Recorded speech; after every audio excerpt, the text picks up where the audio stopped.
I'm going to spin you a yarn that'll freeze your blood. This all went down on our little farm in Palmyra, Maine, a quiet spot wrapped up in dense woods where the trees held secrets darker than midnight. We were just a regular clan, the Andersons, living our lives away from the grind of the world. We had this old barn where we stashed our hunting gear, locked up tight in a sturdy box. Little did we know, that box was about to become our lifeline. One day, my boy Cody and I decided to mosey into them woods we loved so much. Lights were flickering in the distance like ghostly lanterns in the night. We figured it was probably some campers or maybe kids playing tricks. But as we got closer, them lights snuffed out and a cold breeze slithered down our spines. We hightailed it back home quicker than a jackrabbit escaping a hungry coyote.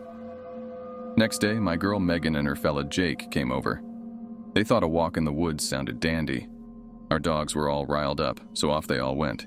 Dogs sniffed something out, got excited, led them straight to a big round hole in the ground. Looked too dang perfect to be natural. Jake wanted to play detective, but Megan was spooked, and they made a beeline for the farmhouse. Fast forward a few weeks to a misty Memorial Day Eve. I'm trying to corral the dogs, but they're acting jittery, like something's spooking them good. Then from the woods, this noise, like a whisper, but with a sinister edge.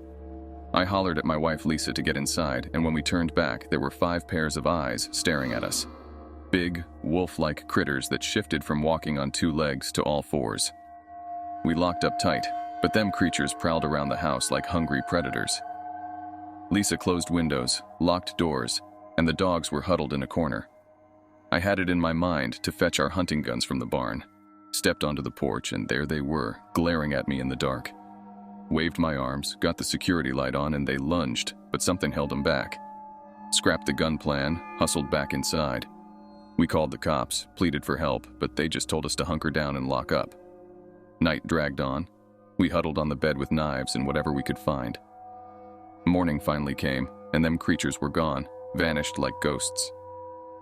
Outside, we found nothing but giant footprints in the mud, some on 2 legs, others on all 4s. Cops were useless, and we were left scratching our heads, wondering what incarnation we stumbled upon. It's a tale that still sends shivers down my spine, and I reckon it's one you won't forget anytime soon. Stay safe because shadows lurk where you least expect them.